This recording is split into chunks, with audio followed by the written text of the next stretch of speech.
Greetings. This is Fred Witzig, and want to introduce to you a book that I actually recommended a couple weeks ago. And some folks are reading through this book by my request, actually. And I thought it might be useful to kind of give a little bit of reading help as they move along through this. And so that's what we're going to do here. The book is The Genesis of Gender by Abigail Favale.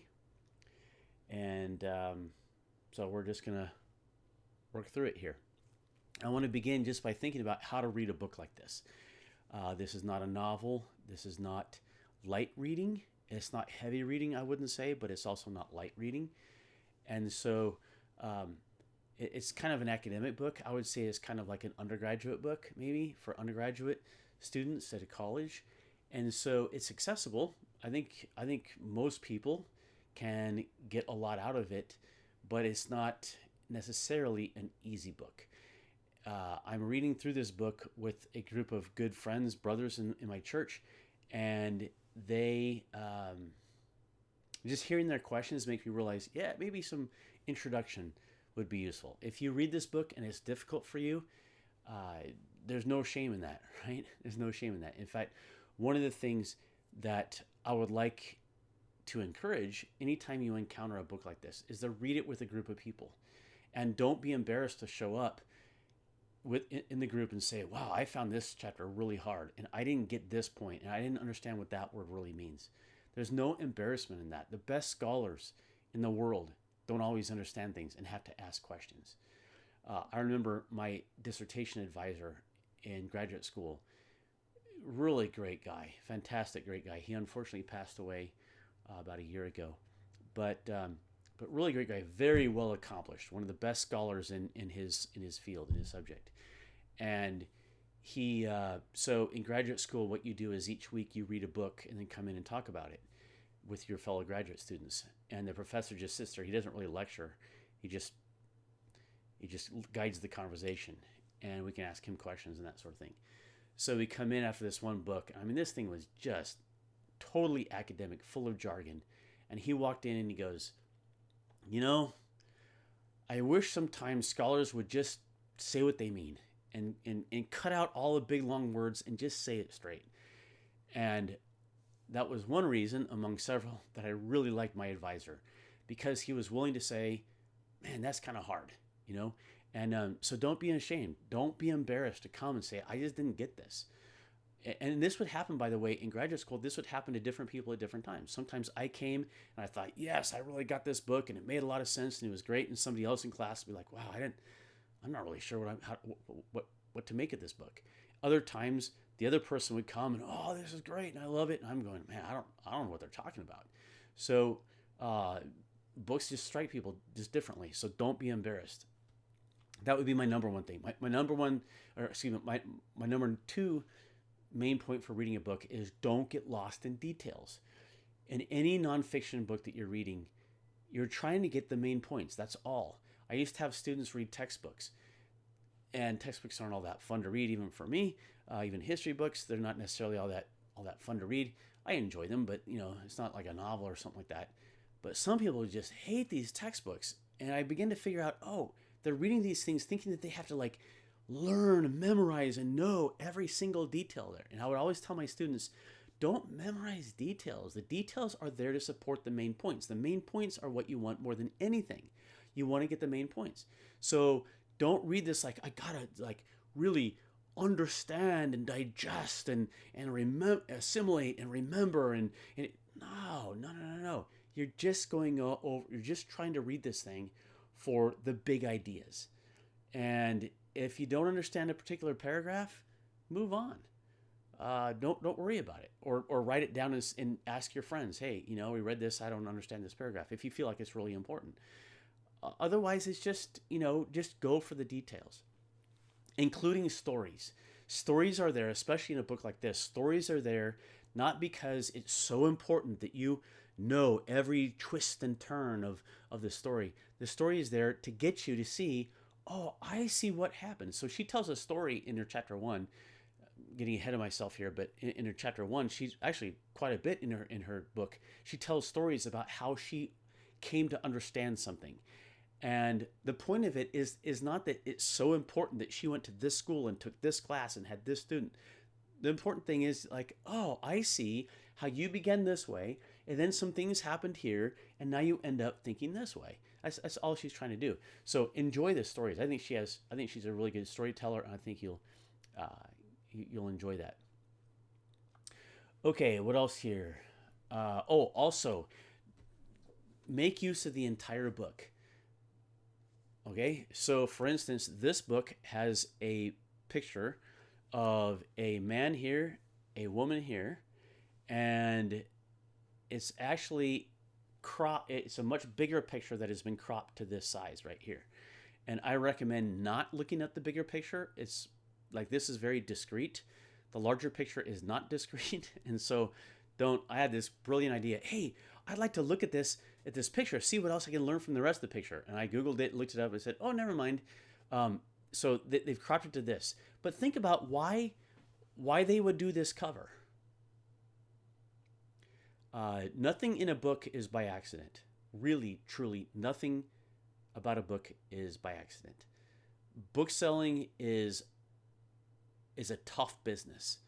You are competing with thousands of books that get printed every year, and somehow you got to make your book stand out to where people will pick it up and read it. So nothing from the cover, from the front cover to the back cover to the binding to the font to every decision that was made about this book is on purpose. So this picture is on purpose. Now, it doesn't tell you why they did the cover this way, but I'm going to suggest that actually the reason they did the cover this way is because she's going to make a point in the book that men and women are inherently, innately, biologically, and whatever else different. And so in the beginning, God created the heavens and the earth, and he created man, and he created man, male and female. And that is a big part of her book. Okay, and so she chooses a painting where there's obviously sex differences here, and then she puts this right down the middle, the genesis of gender, in a sense, dividing up the man and the man and the woman. All right, so her title splits them up and says there's two, they're not the same, and they are divisible, they're dividable. You can say this is man and this is woman.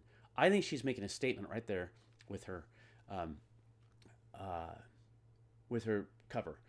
Another thing that you can notice is a Christian theory.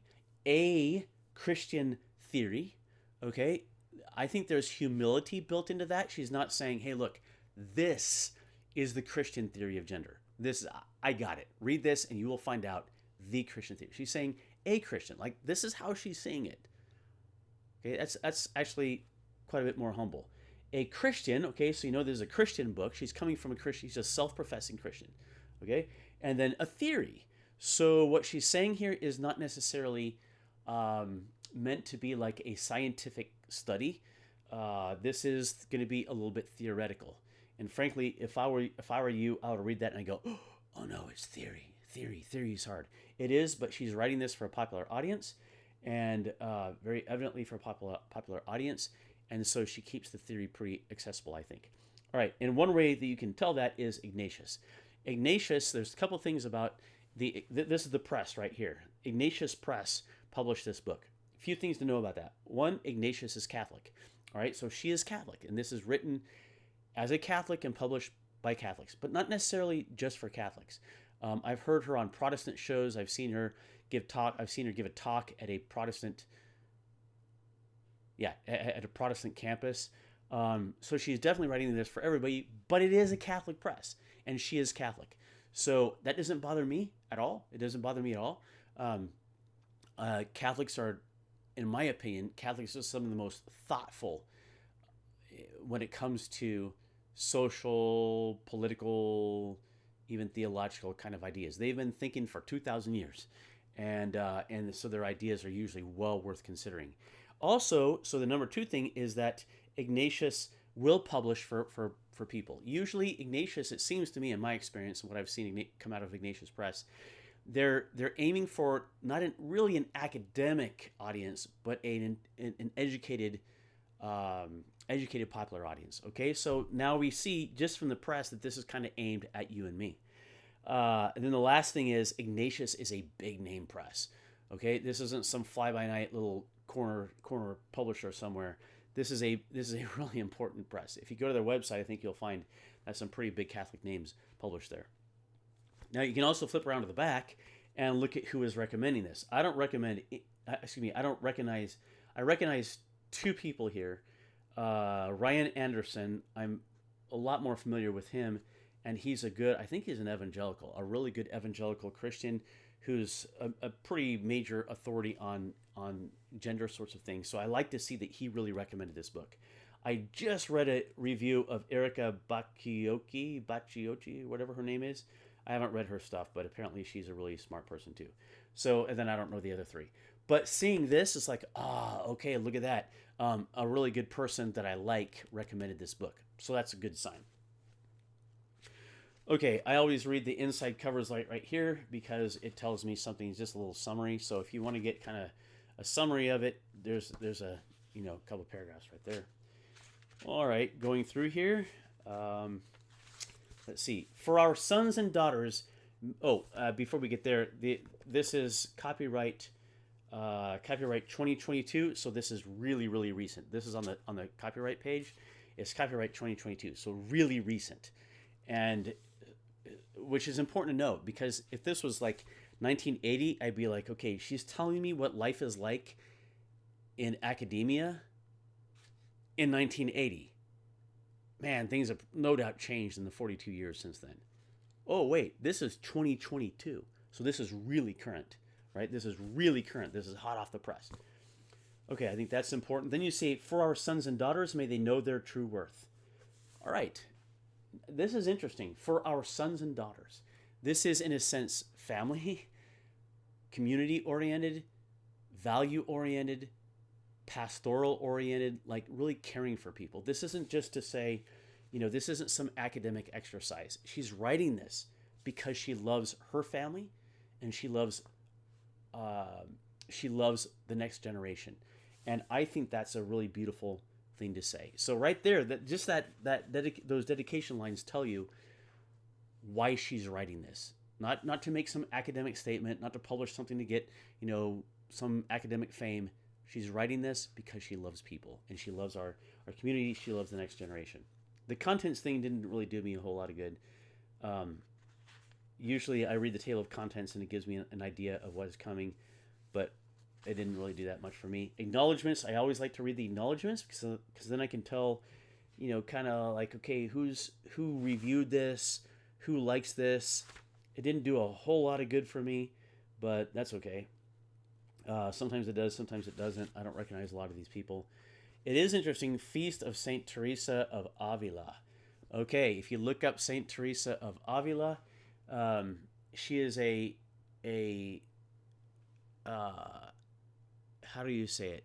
She's a Catholic saint, Christian. She also, one of the things that she's famous for, I think she's one of the few women doctors of the church. A doctor of the church is like a guiding mind. The Catholic Church will say, we dub that person a doctor of the church. And doctor doesn't mean like medical doctor giving out medicine. It means like, a PhD, basically a PhD of the church, which means their mind is really good. We should think that way too. Okay, so Saint Teresa is a doctor of the church, and that means that she is in a sense tying into her, and she's also a woman, and so it makes sense that she would actually write this and date it as the Feast of Saint Teresa of Avila. It's, in a way, it's kind of like linking her book up with that, kind of saying, I wish I could write like her, and I hope that this was, in a sense, honor her memory or whatever. Okay, so make use of all the pieces of it. The same goes for the index. You can flip through the index, and the index will probably give you an even better idea of what is coming up in the book. So I usually recommend, just browsing the index before you start a book, just kind of get a heads up on what is coming. If you do that, you'll see that what are some big themes in this? She talks about abortion. That's interesting. She talks about author's experiences. Wow, there's a lot of references to author experiences in this book, so probably a lot of that. Bible reading. There's going to be Bible in here. A lot of this is going to deal with body. There's a big section on index section for the body. So that must be all over this book. Contraception. Whoa. There's not a huge section on contraception, but it's a decent one. So apparently she's going to talk about contraception. Let's see. Essentialism. That's a philosophy. Way of understanding the world. Feminism. Ooh, there's a big section on feminism. So she's going to probably talk about feminism. Let's see here. Gender theory. Decent section on gender theory. Medical transition. Oh, okay. So probably transgender stuff. She'll probably get into transgender stuff. And then, let's see here. What is sex? She has a number of references to just what sex is. Not the activity, but male sex versus female sex. Yeah, and then we can look at some smaller ones, and there's a lot of people, so she's gonna be quoting a lot of people. National Organization for Women, National Association for the Repeal of Abortion Law. Okay, so mention those things. Supreme Court cases.